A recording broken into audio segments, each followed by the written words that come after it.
All right, Larry Krueger here at Levi's Stadium for the Pig and a Pickle Krug Show with a little 49er recap of everything that happened down here in Santa Clara on a Tuesday. Check out Pig and a Pickle, 2 locations, Emeryville and Corte Madera. They're open 7 days a week from 11 a.m. till 8 p.m. or until they run out. And they do run out, so get there early, get some brisket chili. Tell them that Krug sent you, and then check them out in Petaluma as they open their 3rd location in 2026. All right, we're down here, kind of a late schedule on a Tuesday with the different schedule this week. Niners playing on a short week, Saturday night. They kind of changed the schedule around a little bit to try to accommodate, try to give the players a little bit more time for rehabilitation, for recovery. They knocked off a few meetings. They're going to do mostly walkthroughs this week. So it's a very light week as far as preparation, but obviously a huge game, because the Niners and the Seahawks play Saturday night right here at Levi's. The winner gets the 1 seed in the NFC, and maybe most importantly, a first-round bye. And the Niners are all about it. They want it. They want it bad. Seahawks are a 1.5 favorite. As far as injuries today, Keon White has got a groin injury. He was out, did not practice today. Trent Williams with the hamstring was out. He did not practice. CMC has a stiff back. Though we talked to him about it, he said it's not major, nothing major, more precautionary, but he was out today. Juice with the hip also did not practice today. Upton Stout is in the concussion protocol. He was limited today. Yatir Gross-Matos with the knee was limited. Ricky Pearsall with the knee/ankle was limited. And George Kittle was limited. Somebody followed up with, hey, does that mean that George is probably going to play Saturday night? And Shanahan's like, I wouldn't say that. I mean, we're not doing a whole lot during the week, so to be limited in a walkthrough is not necessarily indicative of, oh yeah, he's on the verge of a miraculous comeback. But so we'll see where it goes. I mean, obviously George would like to be back out there. I think he'll be back out there, but we'll have to see how the week progresses. As far as Renardo Green, he's a full go. He had the neck injury that kept him out the last couple weeks, but he's a full go for Seattle, which is good news for the Niners. It's interesting. Shanahan said that he thinks that both the Niners and the Seahawks are very similar to the teams that they were back in week 1. Sometimes over the course of the year there can be huge changes. Obviously the Niners don't have Nick Bosa or Fred Warner, so they're significantly less on defense than they were in that week 1 game. But he says the schemes are the same. Everything's very much similar. The personnel's very similar. And so they can maybe use that week 1 game, which was a win in Seattle, as something they can build on. He was asked about the last play of the Chicago game, and Kyle said he was close to calling a timeout, that if Saleh had, been jumping up and down, not liking the look that they were getting, that they would have called the timeout. But he said they just decided to roll the dice and let it go, and obviously it worked out okay because the Niners got the stop on the final play of the game.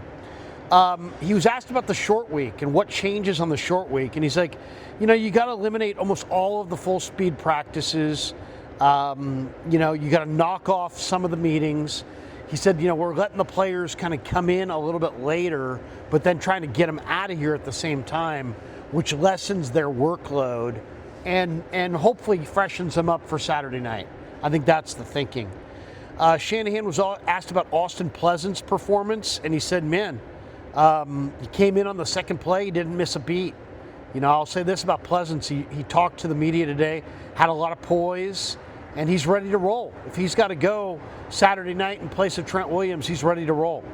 Shanahan was asked about Jackson Smith and the Jigba, the Seahawks all-world wide receiver, and he just said that he's really, really talented, extremely talented, very good feel for how to sit in the soft spots and zone coverages, which makes him almost like a veteran receiver, but he's a young player with a lot of speed.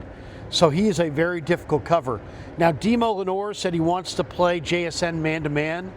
Shanahan said it makes him like Demo that much more, but he'll let Saleh make those calls, and those calls will not be determined by a player's want as much as scheme and what the coaching staff thinks is the best plan of attack. But he said he loved the fact that Demo has that mindset that he's like, hey man, give me the toughest receiver. I'll take the one-on-ones.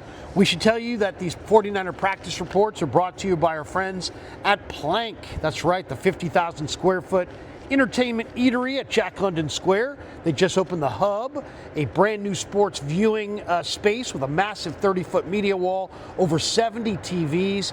It's the ultimate spot to watch every game. They got great food, specialty cocktails. They got a 15,000 square foot outdoor beer garden with 49 different beers on tap. Guys, this is the spot. Check it out. Bring the kids. They have 12 lanes of bowling. They've got bocce. They've got arcade games. Right now, if you're a Krug Show listener, you mention it, you'll get 15% off bowling, games, food, and non-alcoholic drinks. And we appreciate Plank Oakland for being a proud sponsor of the Krug Show. Check them out, plankoakland.com. That's plankoakland.com. Perfect place to host a party for your friends, your family, your team at work. plankoakland.com. Guys, check this place out. You'll love it. plankoakland.com. I love bowling. Kevin and I went down there and bowled a couple games and had a good time. Really, really cool spot.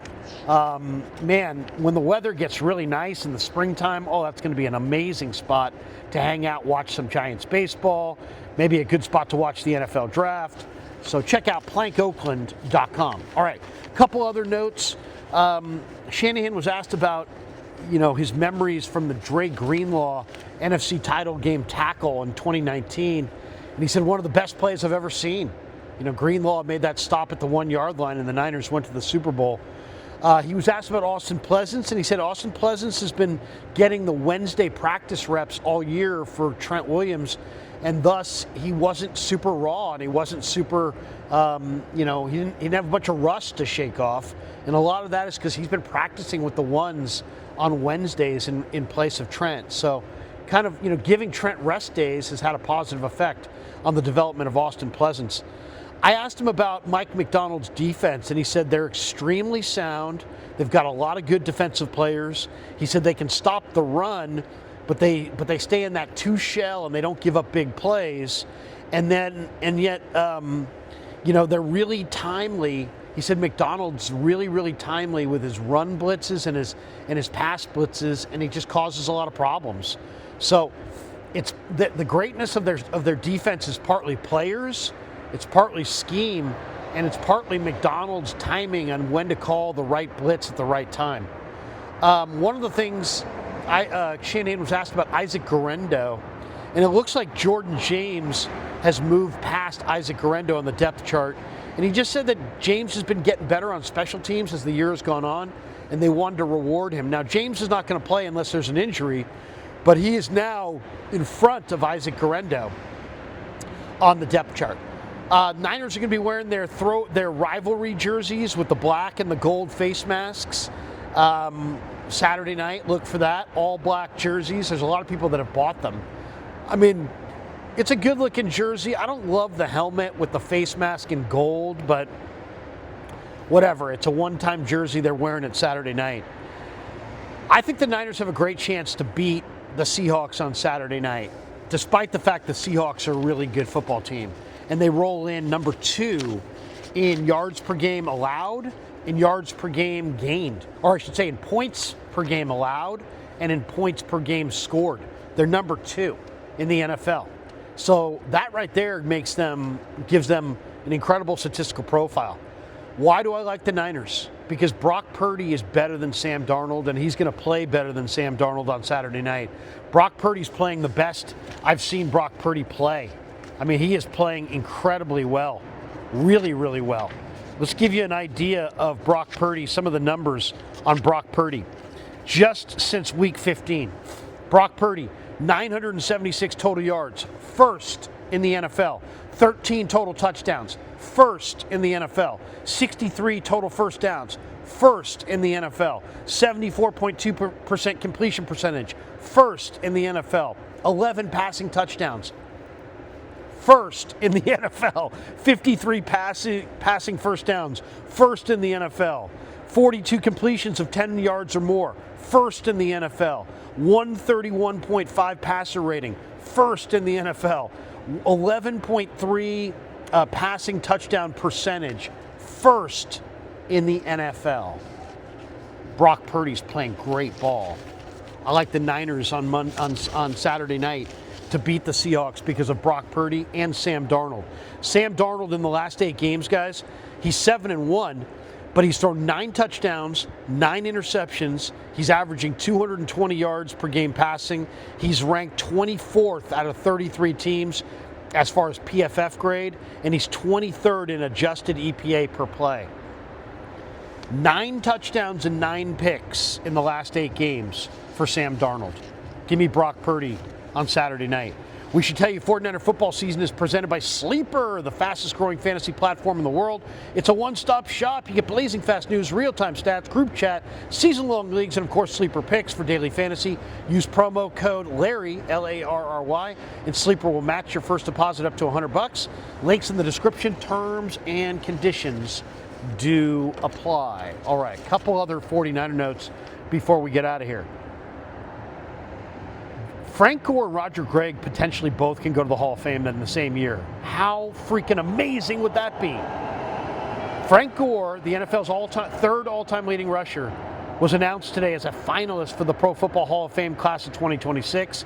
He's one of 4 first-time eligible candidates to get to the final 15 this year. Drew Brees, Larry Fitzgerald, Jason Witten are the others. There's no set number of individuals for the class of 2026. The current bylaws stipulate 4 to 8 new members should be elected every year. So you got Roger potentially going in, and then you got, Frank potentially going in. Then you got Roger, the first member of the original member of the 1,000 Club. He was previously announced as a seniors finalist, along with Ken Anderson, L.C. Greenwood, Bill Belichick, and Robert Kraft. Each voter in that category is allowed to vote for only 3 of the 5 senior coach or contributor finalists. Only those who get 80% or more of the vote will be enshrined for the class of 2026. So there's a chance that the Niners go to the Super Bowl. There's a chance that Roger Craig and Frank Gore get elected to the Hall of Fame. I also think there's a great chance of Niners and Patriots playing in that game. How cool would it be if Robert Kraft and Bill Belichick, Frank Gore and Roger Craig were all elected to the Hall of Fame during the Super Bowl week? That would be amazing. That would be amazing. And then you get Niners-Pats on Super Bowl Sunday. That would be cool. A couple other notes. Robbie Gould tweeted out a thank you to the York family and the 49er organization for inviting him back to be the honorary captain last week. He said it was great to see old friends and teammates. We told you Curtis Rourke's practice window closed yesterday, so he reverts back to the NFI list. One last stat I want to throw you guys. Brock Purdy, according to these numbers, is playing. I mean, we know he's playing great, but on throws between the numbers, 17 of 22 for 230 yards, 96.2 QBR against the Bears. On throws versus zone coverage, he was 15 of 18 for 204 yards, a 92.9 QBR. Playing really well against zone, really well between the numbers. By the way, against man, he was 9 of 15 for 99 yards. So 15 of 18 against zone. And he, if you look at the numbers, he's really played better football than Stafford in the last month. In the last month, Purdy's got a better passer rating. He's got a 4-0 record. Stafford's 2-2. He's got a much higher completion percentage. He's got a better touchdown to interception ratio. Brock Purdy's playing ball, folks, and hopefully that continues on Saturday night. Thanks to Pig and a Pickle, thanks to Sleeper, thanks to Plank for sponsoring this video. Thanks to all of you guys for supporting The Krug Show on YouTube.